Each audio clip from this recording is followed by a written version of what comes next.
News Channel 5 Network. This is MorningLine.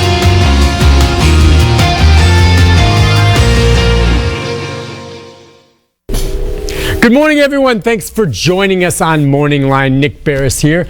It is a Tuesday, and we have a good show on tap for you. In fact, you know how it is with live TV sometimes. You know, early in the morning, you roll with the punches. We don't go with a prompter here. We have guests, and more importantly, we have you, the callers, there. We were going to talk on some education this morning, and I'm not saying we can't talk about education. If you choose, you want to jump in. One of the topics of conversation was Metro School still seeking now $32 million in a new funding budget. And you wonder sometimes, all right, how much more money do schools need? I think teachers sometimes, I don't have a problem with giving teachers more to do what they need to do. But we were going to get into that with Will Pinkston, a Metro School Board member, but he's not been able to make it this morning. And so as a result, we're going to kind of shift gears. We can stay on topic to some degree with that, but I know many of you were saying education, yeah, important, not interested. And if that was you, we're opening up the phones this morning for Open Phones Tuesday, if that's okay. We kind of roll with the punches, and there's a lot of things in the news to talk about. Some very interesting stories, actually, I'd be curious to get your take on.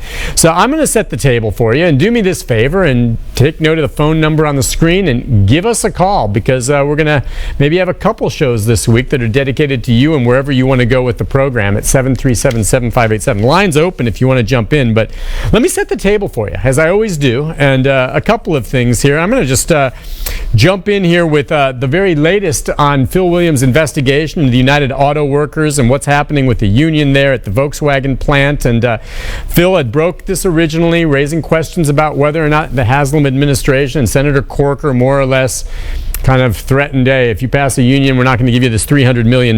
Is that the plan? What's going to go down? And there was going to be a hearing yesterday, which at the last moment before a hearing at the National Labor Relations Board, they decided to pull back, not require that hearing to take place. And the UAW now is withdrawing its challenge against the failed union vote at the Volkswagen plant. They made that announcement, and now they're asking for the governor and others to step up with a $300 million incentives package to expand unless the union vote fails. So they're going to do that. And what do we do? We have our guest here.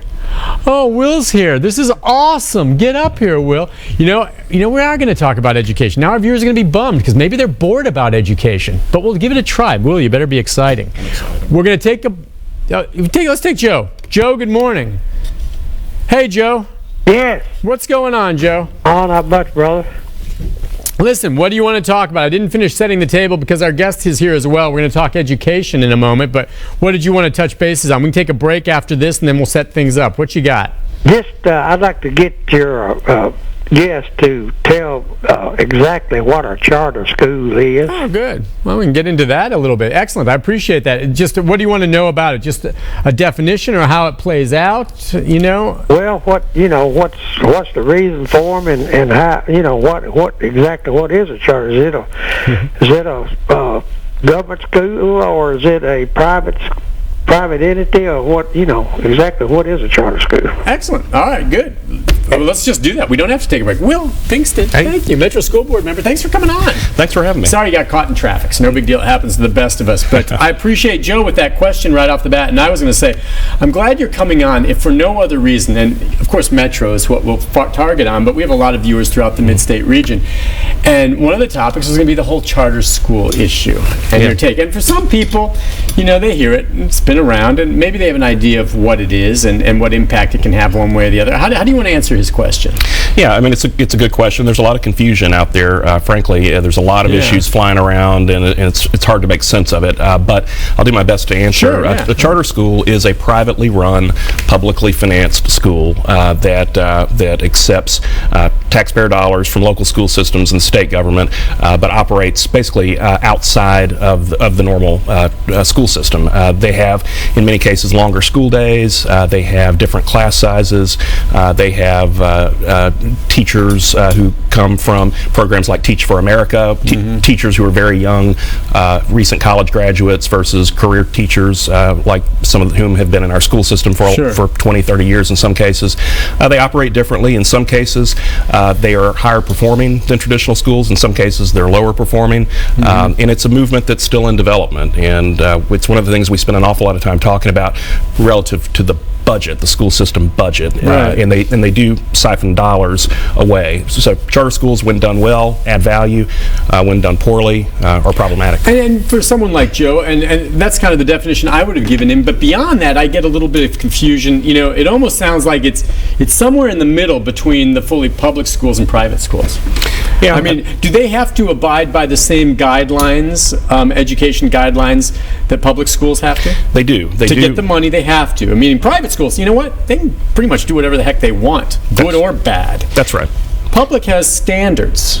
That's right. Yeah, charter schools do operate under the same accountability system as the regular schools do. They have to administer the same academic standards. They have to administer the same assessments. So there are rules when public money is involved. As it relates to Metro and the charter schools, and there have been some that have failed, some that have done. What's your take as a board member as you look at the future with charter schools here? I think charter schools again, when they're done well, they add value to the system. They can be labs of innovation. They can light the way for improvement in traditional schools to showcase innovative, promising practices. But there is a movement in town to essentially make every school a charter school, and that's not the way to scale education reform. That's not the right way to do it, and it's not going to be fiscally sustainable. There are real budget issues Budget associated. issues that come if you did that across the board. And would it also, you worry, exclude some kids? Yeah, I think that See, I got this image that charter schools are a bunch of really involved parents that want to get involved with this, and they've got their kids, maybe the higher achieving kids, and they get them in those. And the other kids maybe that need a little extra help get left behind. Is that fair?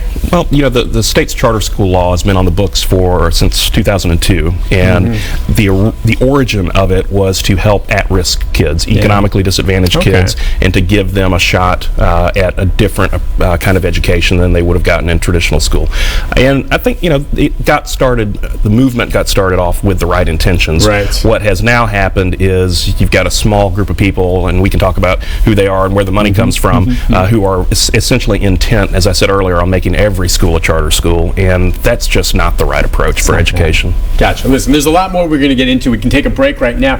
When we come back, we'll get into it, talk about funding, budget, what schools need and what you see for the future here in Metro. We can also take some of your phone calls. There's a good general question from Joe. The number's on the screen, 737-7587, as we talk about schools, teachers, and kids as we start getting close to the summer months as we wrap things up. We'll be back with more right after this.